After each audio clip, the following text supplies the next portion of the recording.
Hi there, and welcome back to the Hub of Junior Golf podcast. I'm Ryan Pert, joined as always by the founder of the Junior Golf Hub, Roger Nick. Roger, very special guest coming up today, Mick Potter. Has been at Alabama for 18 years. Certainly, we've been on a hot streak with top 25 coaches, but certainly over the podcast, we've done everything from Division 3, 2, 1, and we just so happen that probably the last 4 or 5, you're talking about coaches that their aspiration is to win a national championship pretty much every year out.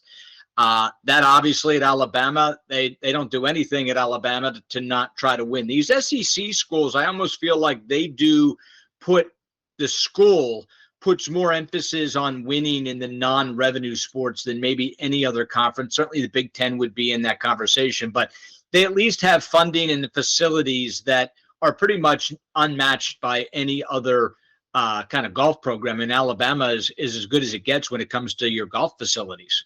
No doubt. I mean, you just see the unveiling of what they just launched for this year for the teams. I mean, I think I saw somewhere it was $45 million put into their golf facilities.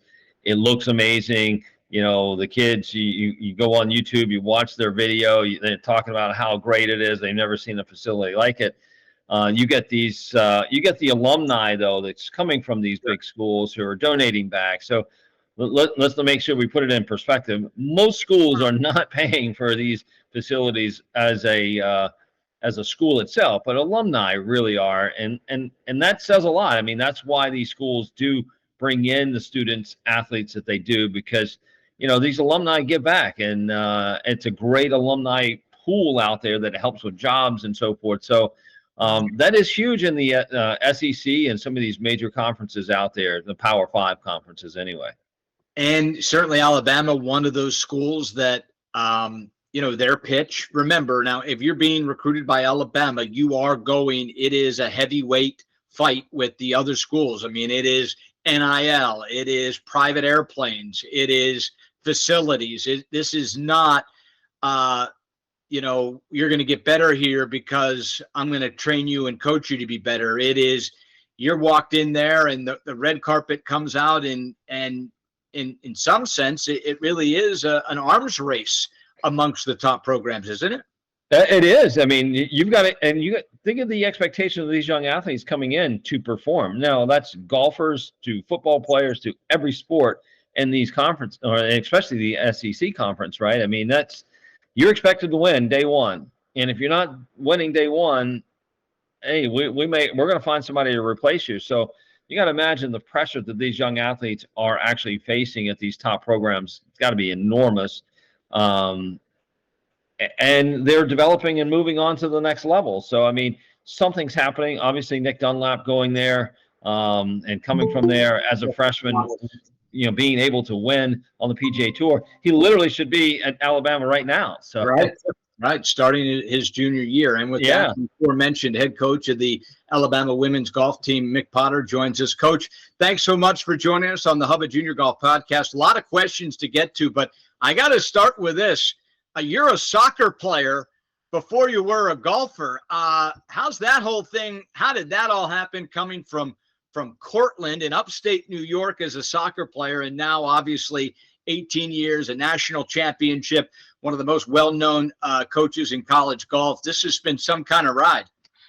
I hardly remember being a soccer player, to be honest.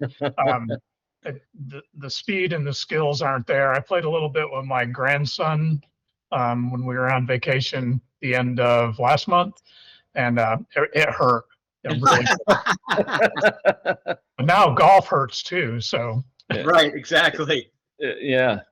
When I finished in college, finished playing soccer in college, I somehow I can't even remember how, but gravitated toward golf, and the biomechanics and physics of it always interested me. Fortunately, right after I graduated from college, there was a job opening at Furman University in Greenville, South Carolina for an assistant golf professional. Miraculously, I got the job. I don't know how. I didn't have a resume to get the job.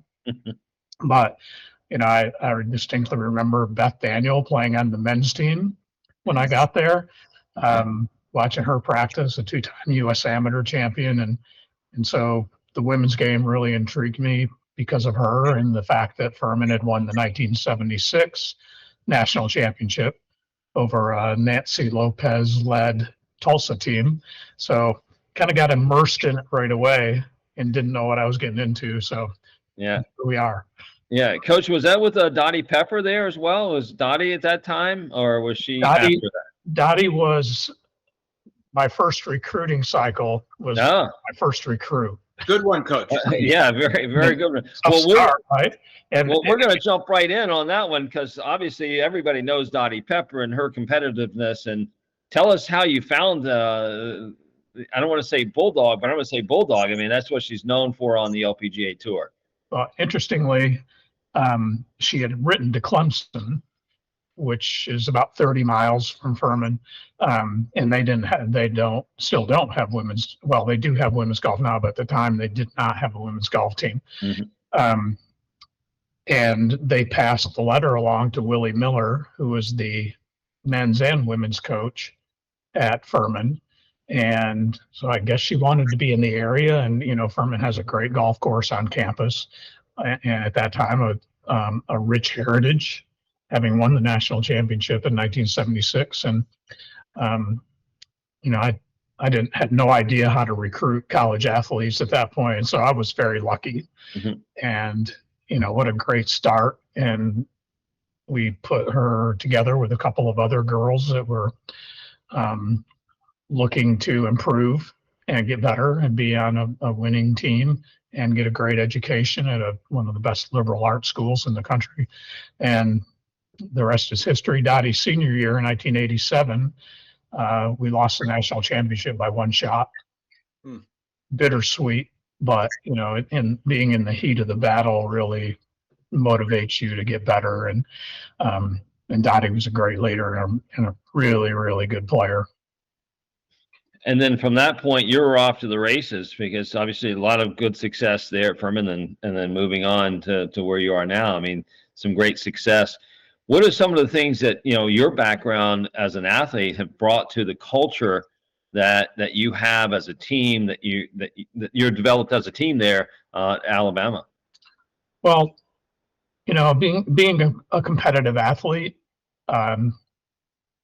it applies across the board, right? So if you want to be great and you want to win, both personally building your brand as a player and as a team, there are certain things you have to do in any sport, and you have to be pretty dedicated to it.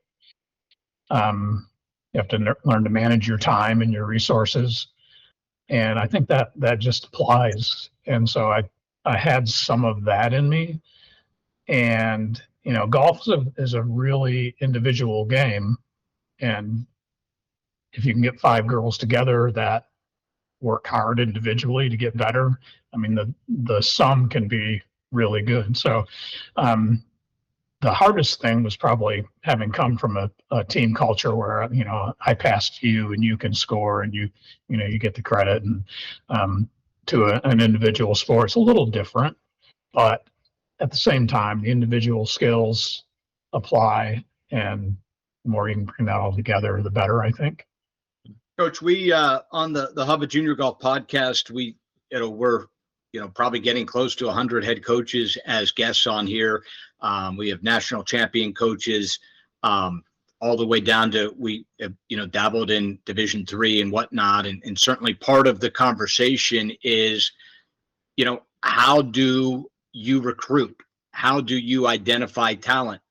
Certainly it's different at all stages. Stanford and Alabama are going to recruit differently than UConn. You mentioned Dottie sending a letter, and believe it or not, there are still a lot of coaches that come on here that say the recruiting process for them starts with the athlete actually emailing them that they have interest in the school, and then starting that process in their freshman year or beginning of their sophomore year. As we all know, June 15th is the holy grail date. At a program like Alabama, where you really can be as picky as anyone, do you encourage athletes to reach out to you that they are interested in Alabama, or is that a little overwhelming? Because, to be blunt, every girl in the Southeast would be interested in Alabama. Well, I mean, certainly that process has evolved, especially over the last 2 or 3 years.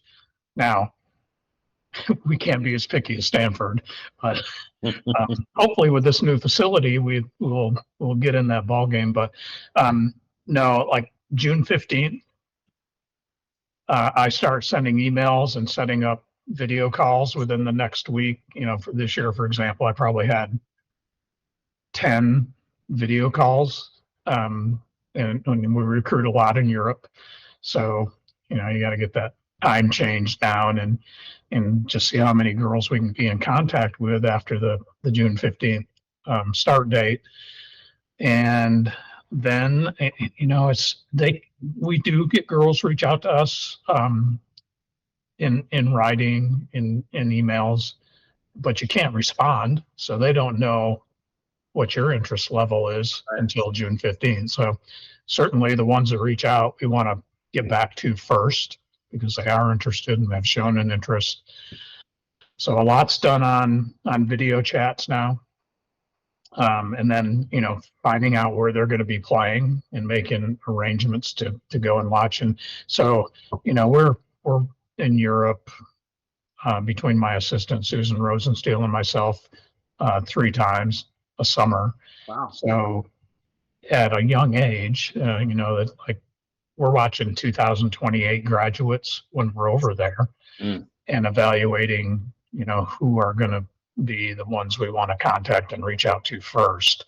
Same in the US. I mean, we see young girls, it gets younger and younger where they're highly competitive at the tournaments that we attend. And so you kind of make a list of who's going to be upcoming in that class. And on that June 15th date, you know, all of us are, I feel sorry for the girls. I mean, how do you decipher all that? Yeah, no doubt. There's a lot into it. Coach, you mentioned that you were looking at 2028. You know, obviously you're just laying the foundation of what you're seeing out there, and hopefully you're going to be looking in the future as those athletes develop. You're in Europe, you're in the US. Is there a difference between the athletes that you're recruiting in Europe and the athletes that you're recruiting in the US? And if so, you think there is, what do you see different? Well, I think, and so credit to the USGA for having the idea and going forward with the plan for a national team. So the number one, the European girls play a lot of team golf where there's a qualifier and then there's match play. And so the format having in our NCAA championship, having gone to team qualifying 72 holes, then top 8 into match play. So you have to start looking at it. You're recruiting a little differently because the format's different, but Europeans are very used to that. Number 2, many of the national teams are federally funded. They've identified talent at an early age, and they've had the resources, much of it government funded, to develop that talent.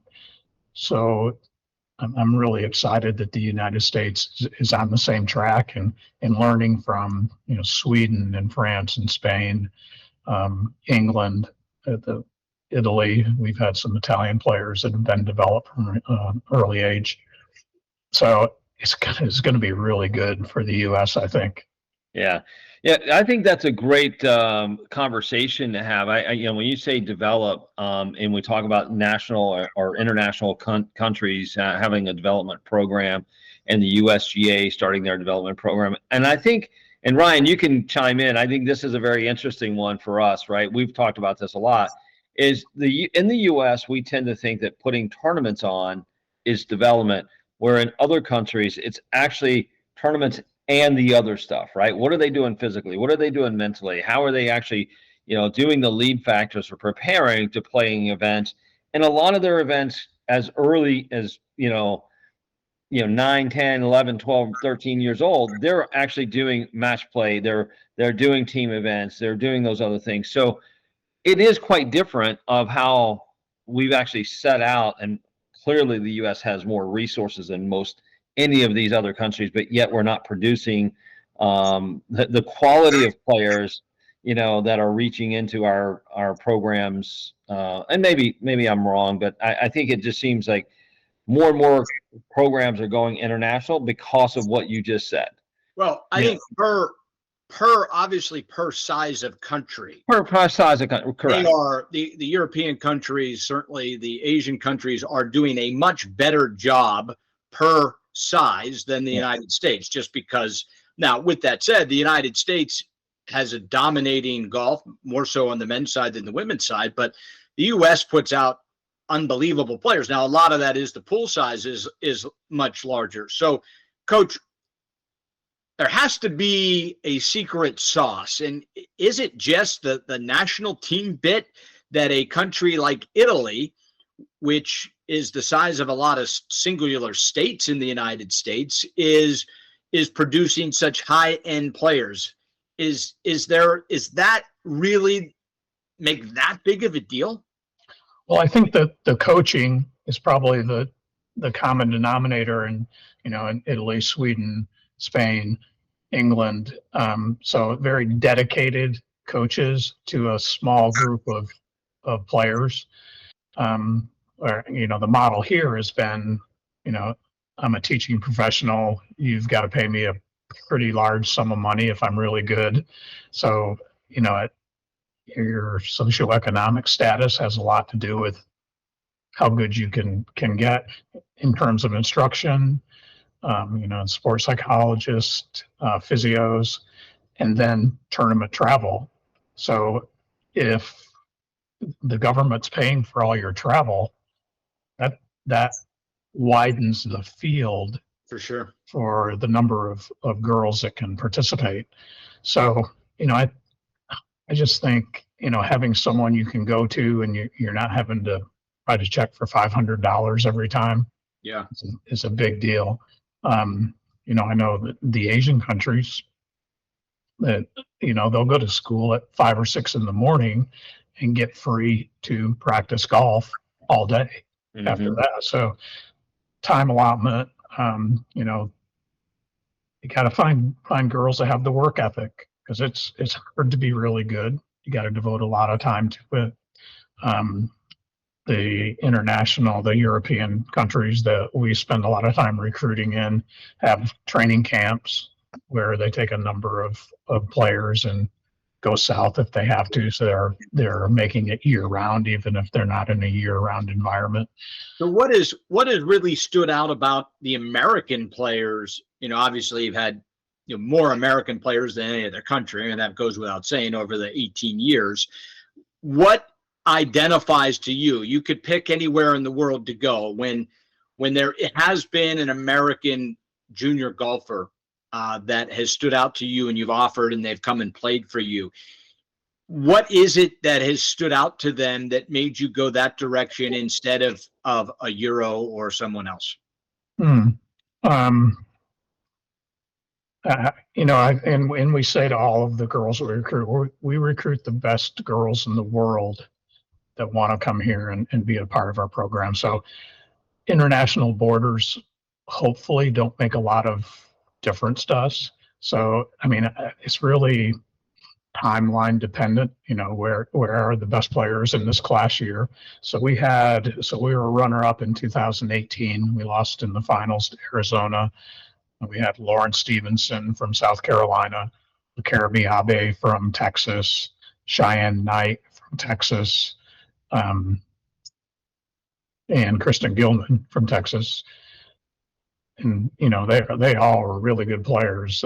They're all American type players. And then one Italian girl, Angelica Moresco, and that's the way it fell. And I don't know if I can really define why, but there are years where there are really good American players, and there are some where you feel like you need to supplement your lineup. I think for the most part, if you're going to win, you're going to have to think internationally.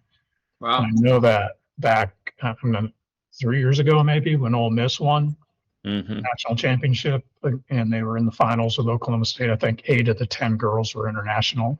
Yeah.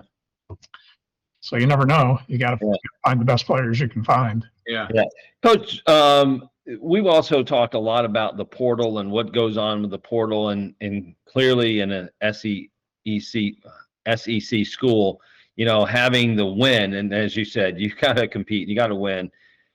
How often do you go to the portal to look versus, recruiting right out of high school or elsewhere? Well, I think it's, like in football, they always talk about what is a team's needs? What do you need this year? And it's going to have a lot to do with that. And, it runs both ways. You lose girls and then you have to bring girls in for whatever reason. So, and I think, look, we haven't even touched the tip of the iceberg. There's some things involved in the settlement with the NCAA that's going on that is going to limit. I should use the word limit. It's going to determine squad sizes. And so if teams have more players and girls aren't playing, they're going to want to go somewhere where they can play. So I think there's going to be a lot of movement, in terms of the difference between bringing a freshman in and a transfer. With a transfer, you have experience. They've kind of been through I'm just getting to school, I'm homesick, whatever the adjustment period is. You eliminate that. They played college golf. They know what to expect.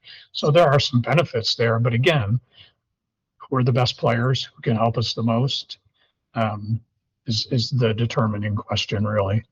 And how difficult is it for you when you lose a player that you recruited out of high school and then they go to the portal and go somewhere else? Is that maybe in your car ride home or somewhere you're just like, wow, I really wish that had worked out. It stinks that it didn't. Yeah, I mean, I think, I'm a pretty sensitive person. You don't like to be rejected, right?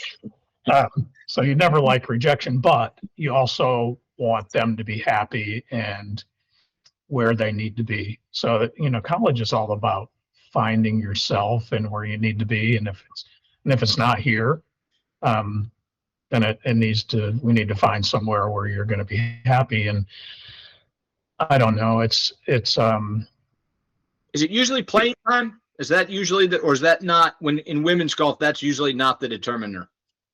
Gosh, it's hard for me to say. I would say for us, who your coach is, where your coach is, getting closer to them, being closer to home, maybe seeing how you handle being away and whether that's the right thing for you is probably more like it.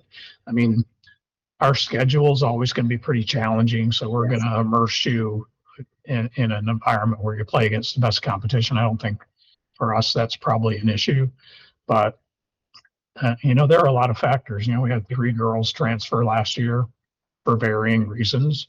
And we have 3 girls that transferred in for other reasons.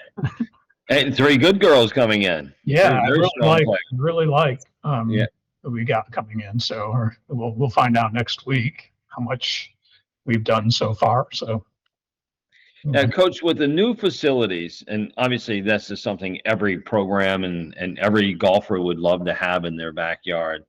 What do you do with it? What does it look like for a day for the student athletes coming in?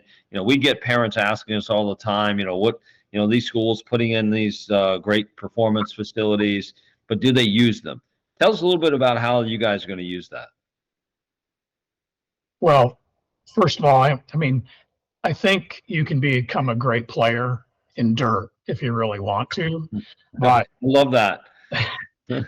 number one, I think the commitment we've shown to college golf here surpasses anywhere in the United States right now. Now, people are going to try to answer. That's just the way things go, right? Yeah. So most important to us, we have a 9-hole golf course, as stated. We can play it probably 20 ways, but it's a training golf course. We are not looking to have tournaments, host tournaments. We're looking to be able to go out there and practice any situation you could encounter in tournament play and not hold anybody up while you're doing it and not be held up by anybody when you're doing it. So I think that and I don't know if you guys agree with this or not, but I think the future of golf instruction is on-course training. And I do agree with that. I do agree with that. It's about getting the ball in the hole, not position. Dealing with situational golf. I mean, we probably spend way too much time standing on a driving range at this level because there's a reason you're here. You're pretty good already. And, I don't want to bring 4 new girls in and have to make swing changes. So they're kind of ready to go, but they need to learn how to play. They need to learn how to select targets. They need to know how to manage their emotions. And I want them to be able to get it up and down from anywhere. And we'll provide that environment out on this golf course. But the training ground itself, Darren May was involved in this setup, in this design. So we have an opposite end of the range where we have sort of a lazy river or snake shaped green that goes up to 185 yards, and you can see every shot land because it's a kind of a regular putting surface. And you can tell what the quality of the shot is. Whereas if you're hitting out into an open driving range, it's a little hard to do that. So I want every shot to have meaning. I want every shot to be able to be assessed in what went right, what went wrong, how close was it, and be able to keep data on how well you're doing and how much you're improving. Coach, you only get 9 holes with one of the 10 that you're recruiting. You go out, you're watching them play in a junior golf event, certainly, or an amateur event. Certainly there are a ton of junior golf events, and there's more and more amateur events that they can play in. You get 9 holes with them, and then you're moving on to the next. What are you hoping to see? Is there something that has over time stood out with you maybe more than something else? Is it speed off the tee? Is it how they handle themselves? Is there one trait? I know I'm really putting you on the spot, but is there something that you have found that, boy, having that is important to what happens next? Just one. Great. Yeah. Good luck, Coach. Good luck. Okay, so let's back up just a little bit. So I'm watching them because they've shot low scores. So Right. we won't talk about their scoring, but and I'm not like that caught up in distance. I think in our game at the college level, driving it in the fairway with consistent shape is really important.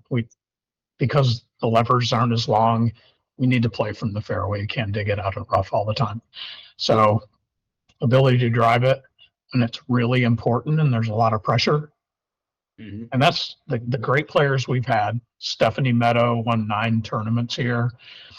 Cheyenne Knight's won 2 tour events. Lauren Stevenson, Kristen Gilman won 2 U.S. amateurs. Emma Talley won the U.S. amateur. If they had to drive it in the fairway, they drove it in the fairway. And they were very efficient in their strike. Their club head speed and ball speed was the most efficient of any players we've had. So I kind of look for that, and being able to contact the ball off the ground with consistency is, the things I look for. And this is 3, but we want great putters here. Yeah, you got to get it in the hole. They can't. Roger, drive it great, hit your irons great, and be a great putter. Yeah. Ryan, that sounds like you. I snuck it all in there, right? Yeah, you did. That's good. Coach, how do you feel like when these, in order to do what you just said, those 3 amazing things, are you looking for the best athlete to do that, or do you feel like being athletic helps do that better? It's a little different at Alabama than it was at Furman. I recruited great athletes at Furman because I knew I could help them get better. And if you have athleticism, you pick up on the kinesthetic part of it a lot quicker. So at the same time, I've had really good players that weren't the best athletes. They were just really good golfers. They knew how to manage themselves. So Yeah, I mean, I guess it's easier to swing a golf club properly if you're a good athlete, but it doesn't have to be the case.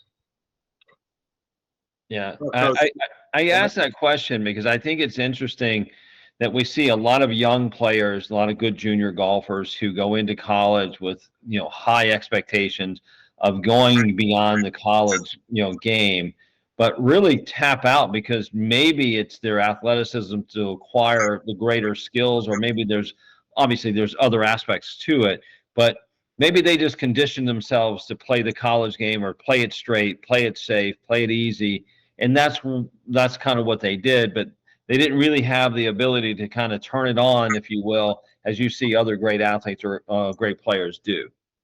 It's interesting. I've never really thought of it in terms of athleticism per se. To me, it's always, what do we have to do to get to the next level? And I Mm-hmm. think you're right. Athleticism could be limiting in some cases, but I think the more importantly, the great ones that want to become great figure out a way to overcome what their deficits are Mm-hmm. better than anybody else, maybe.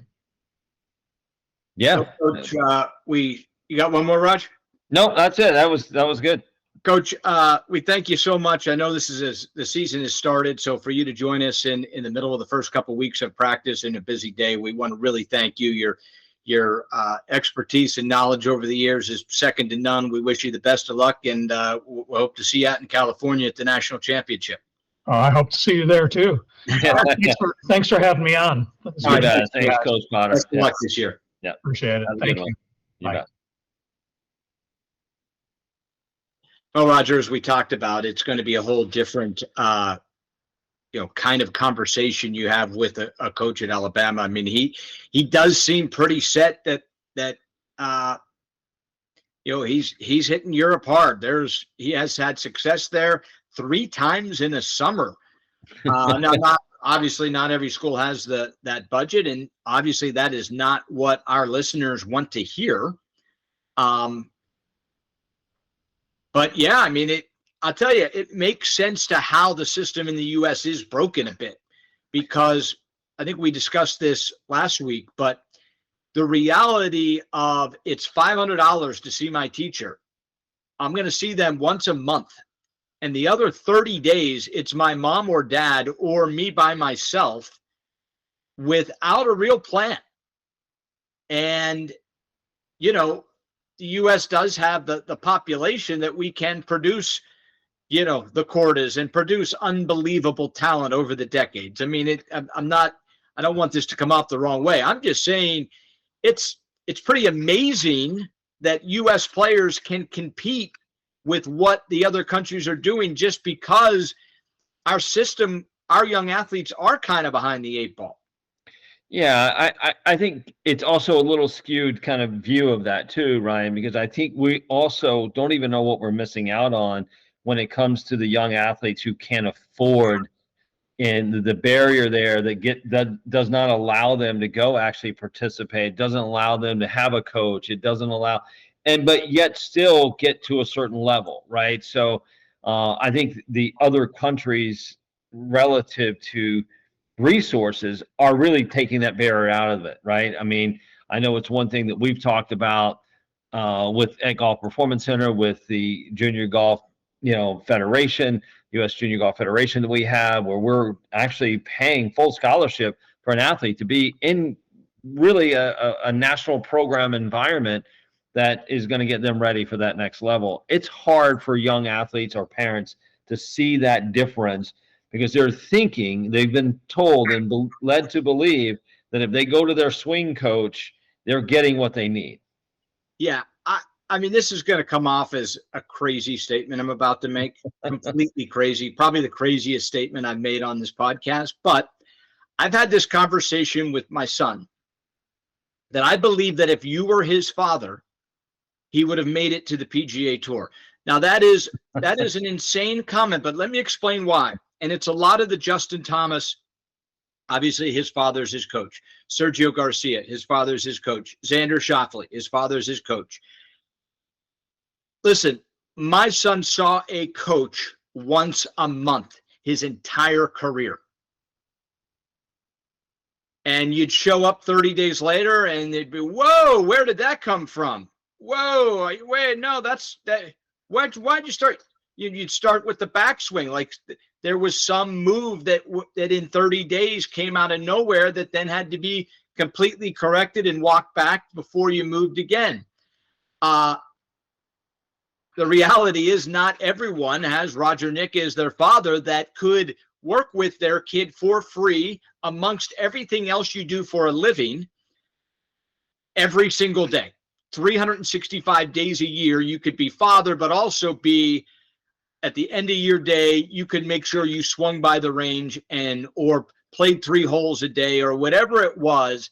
And to have tutelage every single day, I actually believe, and this is, like I said, this is a crazy take, but I believe there are a lot of guys that don't make it that would have made it had they had better instruction. I think that's part of it. I think that is part of it. I think they got to want to do it, right? I think that's that's the desire part of the 5 elements, number one thing, right? Environment is crucial. I think that definitely helps. I've had so many coaches say to me, well, their parents know just enough to screw everything up. Yeah. That's so true. That's what happens. A parent goes, especially if we're talking 9 to 13, 14, 15, before the player's driving or being dropped off, the parent sitting in the golf cart, you know who you are, you're watching the hour lesson, and then for the next 30 days, you're the golf coach. Yeah. I mean, that's reality, man. That is reality. Yeah, that's right. If you've ever watched that show that the U.S. kids put out, The Short Game, which was heartbreaking if you've seen it and you actually saw, what was going on with some of the parents out there. It is what happens. It's why, I think some parents, choose not to coach, and it's why parents do choose to coach, right? They're going to control the environment and they're going to try to make that happen. But it doesn't always work. I mean, I'm going to defend that position a little bit because I think you've done a good job. He's in a great position where he is. I'm using that as an example. I know. That's what I'm saying. He would not change anything. My greater point was, I think the advantage of either having unlimited money where you literally could see a coach twice a week, or having someone like a national team where you show up after school every day and there is a coach every single day as part of the national team that it's writing the check for $500 a week. Not many people can do that. Yeah, no, that was my point. I mean, it would be, the environment, right? So the environment for a young person, whether you're the parent, I'm the parent, whoever the parent is, the coach, in Justin Thomas' case, his dad's a coach. But if they were going after school to an environment that allowed them to participate and play and get instruction, get coaching, on something, whether right, wrong, or indifferent, coaching in an environment is really what makes the difference, right? I mean, in Talent Code, the book that was written a few years back about these, Spartek, the tennis, right? Not having a net. It was just an environment of discipline, right? It was an environment of discipline. It wasn't, so I think that's what really matters. The exposure, obviously, to, opportunity is a big part of it. So with that said, I apologize on every podcast for running over, but that's the beauty of the podcast. You can go as long as you want. I do think this is a perfect opportunity to briefly discuss the Performance Center, because it is a place where sons and daughters can go and have that kind of training, both mind, body, and skill every single day. So tell us a little bit about the Performance Center. Yeah, the Golf Performance Center is that ultimate environment, right? I mean, I created for the young athletes and old athletes alike that want to be in an environment that's conducive to development, right? Forget about the results of tournaments, to start with. It's really, how do we help you understand the roots, causes of what's going on so you can work on those things in a planned and constructive environment versus, going out, playing, getting stats, and then, saying I got to work on my driver, but yet you hit your driver fine, right? It's a developmental environment, which, young athletes, in particular with our academy, Young Golf Academy, are able to get every aspect of it. They're going to come in, we're going to, kind of spark their desire to play at the next level or be, trained in an environment that's really conducive to getting to the next level. It's the mental coaching, it's the physical coaching, it's the, getting the right equipment, it's the right advice on school, it's the right.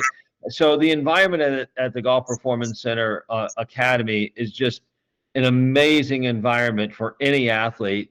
But if you're a golf athlete, you can't miss it. I mean, it is one of a kind. And I've been to a lot of academies all over the world.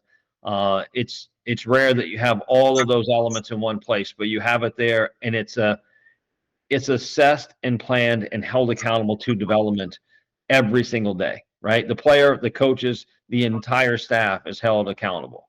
And how is it best for our audience to reach out and just make an initial inquiry? Yep, just go to the website, thegolfperformancecenter.com. And you'll see learn more button, and somebody will reach right out to you right away. Amazing. So wow, that was a perfect segue. That we never know, we're unscripted on this, but I certainly think that Coach really led us down that path, and ultimately that kind of instruction I think is invaluable. I certainly believe that from the bottom of my heart. So another great guest for sure. We thank Coach, wish Alabama the best of luck this upcoming season. For Roger Nick, our director and producer, Michael Nick, I'm Ryan Burr saying until next time, so long from the Hub of Junior Golf Podcast.